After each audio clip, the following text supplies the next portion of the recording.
Take 3. This time I will slow down and try to enunciate my words. So I hauled the old girl out of mothballs. Yeah, I never got rid of this one. I did get rid of, I had a lot of wagons in between. Looked like a Harry Potter train except with blue and classic space logo. But I used my wheels for other things, my bogies for other things. So I got rid of, I had 4 cars in between the 2 ends. And that was in like 2009, 2010. If you want to go look at some of those videos back then on the classic space layout. This is before we even started building the tower. That's when I had this train a stupid long. The issue is, of course, back then, I actually use copper track sometimes. But if I use batteries, the batteries die very quickly because the train is so freaking heavy. It's so heavy, in fact, that this is the one I just pulled off. This is the one that has the copper here in the bottom. This one has the brushes, my original brushes on the bottom. I'm not going to take this off until after I'm done here because it's hard to set this thing back up on the track.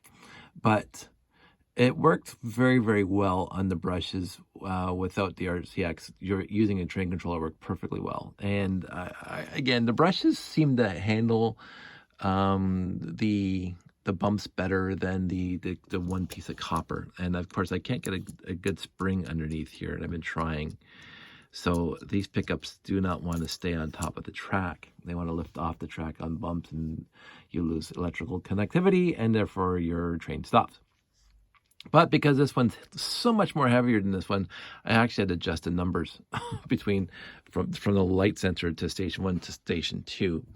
So what we're going to do, we're not even going to worry about this guy because, again, the brushes, I can't go backwards, and that's just that. I also changed the program around a little bit. Instead of going from speed 7 to speed 0 at the station, there's a gradual slowdown, and hopefully you'll see that. But I'm just going to hit play on the NQC, and here we go. So this thing's going around, and you can see it's hesitating sometimes. The lights will go off. Now the top lights are supposed to be flashing, and that doesn't happen. So there's a slowdown and a stop. When it stops, the lights go off, of course, because it's no longer being powered to the rails, and then it turns on again. So this is what's supposed to happen. I'm going to turn off the lights now, and I'm going to close my laptop lid so you get the full effect of this thing. And the lights on top are supposed to be flashing, but they don't. And it turns off, which is, if I was using LDCC, Mark Riley's LDCC, the lights would stay on. So I don't think I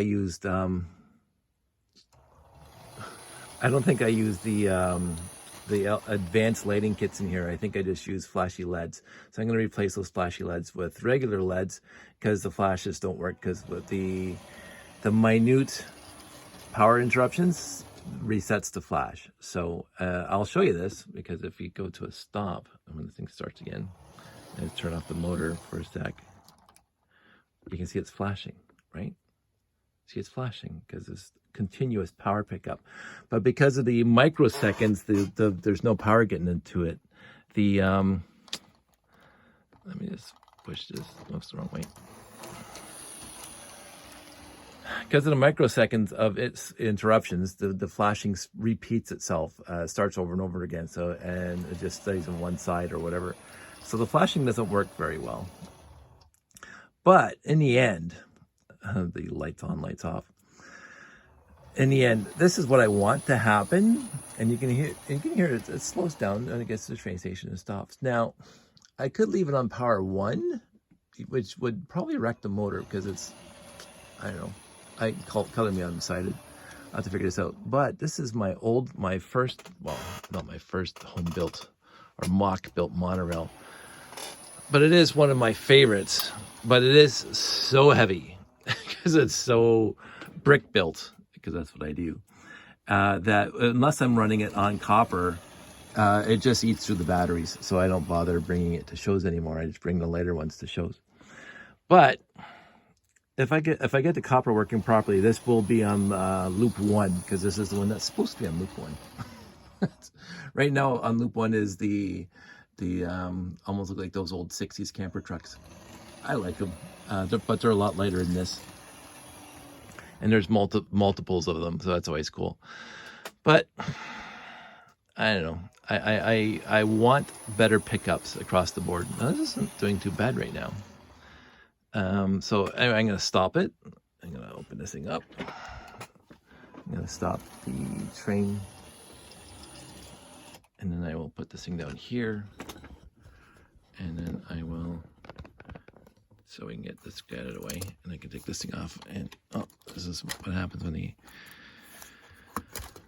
try to brick build a enclosure for your monorail motor. So this is basically over here is the brushes, Now these brushes are very, very old, and they're soldered to the wire that comes out and it comes back to here. Inside here, what I did on the inside is, let me just see if I can get better light. I used Rob Hendrick's 9-volt converter from a regular 9-volt hookup. So he's got the 9-volt converters to his life lights. So that's what I'm using to power the life lights that are inside these two monorail cabs. And so this goes to that. I got a basic or an advanced. I think it's a basic kit, and these things are just flashy LEDs. And then I got a wire going from the 9 volts through here. You can see the gray here going to another life lights kit on this side. This is always a pain. This is why I don't like taking this thing apart. But you can see there's another life lights kit right in there. And I used to have lights on the back here, but that would brighten this thing up far too much. So I took them out, and I will probably light up the cabs and have people sitting in here. I'll hide all the wires and have people sitting inside. So and I built this thing way back in the day when I was using batteries. And so there is a way of, there's a space in here for a 9-volt battery box, which worked pretty well, except every time you change the batteries, you have to take the whole thing apart. So in the end, it's a nice monorail, and the brushes, as we just saw, did a pretty good job, but it's not a perfect job, and it will get stuck sometimes. I don't know. On a bigger loop, this thing can stay at speed for a while, because again, this is stopping there and stopping there. So every 2 seconds it's stopping.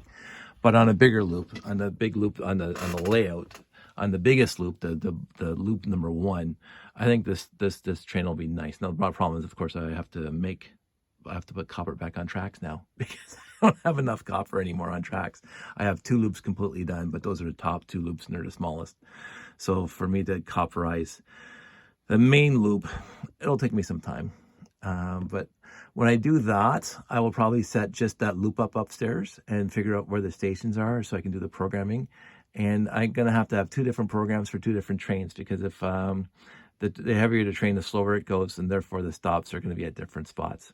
And I don't feel like putting a light sensor at every single stop. The whole point is having one light sensor and then timing it, which is what the program does. So every time it crosses streams here, it says, oh, no, I can just time it to there and then time it over to there. And on the main loop there, I think there'll be at least 3 stops. So there'll be 3 timers between the different stops from here. You know, it's a little more effort, but then I'm not running wires all over the loop for the light sensors and the light itself. So having one light where the RCX is hidden somewhere, I still have my ideas of where I'm going to put it. That just trips it. Basically, it trips the wire. It sets resets the whole thing, and then it does the timer to there, and then it does the timer to the next stop, and it'll do the timer to the third stop after that. And if it misses a stop, it misses a stop. But overall, I did this last year when I was in the driveway on loop number 2, and it ran for an hour and a half. Of course, it was a very light train, but it ran for an hour and a half, and it hit the spot every single time. It didn't miss one. Because again, with NQC, I do find, and let's go off in this tangent really quick. The basic firmware that comes with even the RIS 2.0. So when you turn on the RCX the first time and it detects it, with your RIS software. It updates it from the factory firmware to the latest RIS firmware.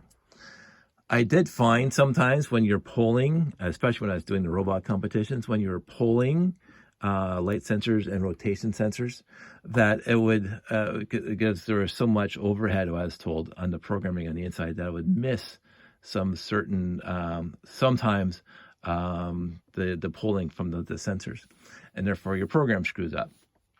When I use the David Baum's version 5 and version 6, I never have that problem. I've never had that problem ever using the enhanced firmware for the RCX. You can find it. I don't know if I'll post links below, but RCX David Baum replacement firmware for the RCX. I sincerely recommend downloading that and using that. Now, that firmware will still run RCX or RIS graphical interface programs, so you can download those to the firmware, but also you can use NQC and you can use NQC on the original firmware too, by the way, just giving you a heads up. From what I remember, you can still use the NQC. So that's a brief tangent on that. I do have to figure out a good pickup system. As I said, I use the brushes and I use the copper pieces, and neither one of them are 100%. And you can tell that by the fact that the lights don't flash properly. And that's just sad. I might just give up on the lights flashing, which is fine, and just have continuous lights. Because when it's on continuously, you don't notice the brief interruptions unless it really stops.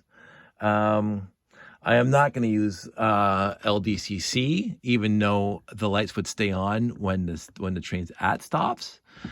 Because that does introduce an overhead, because the light sensor is connected to an RCX running regular firmware, and then what you have is that you have another RCX on the other side like this, right?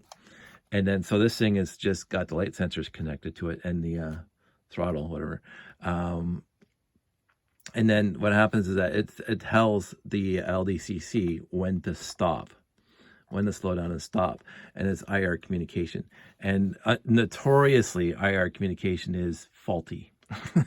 There are ways of reducing the fault. Like usually what I've done at robot shows is just having it covered so there's no other light interfering, IR or otherwise, interfering with the communication between the two RCXs. So I usually build it into something so these things are facing each other and no other light can pollute the environment, light pollution from other devices and whatever. That reduces it to pretty much, 98% works perfectly. But when it doesn't work, and I did this, and there's an old video somewhere on my YouTube channel where I had the LDCC running the track and the RCX connected with regular firmware connected to the lights, and then that would break the stream, and it says, okay, in 15 milliseconds, tell that to stop the train, and this would stop the train, and then have another timer set on here for the next stop.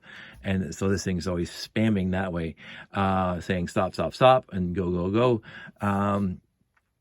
And overall, it worked, but there are certain times it didn't work, and the train would just go la-da-da-da right past the train station.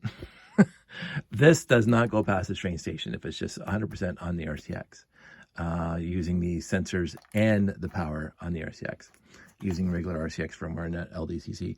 I may spool up LDCC just for testing again, because I love it.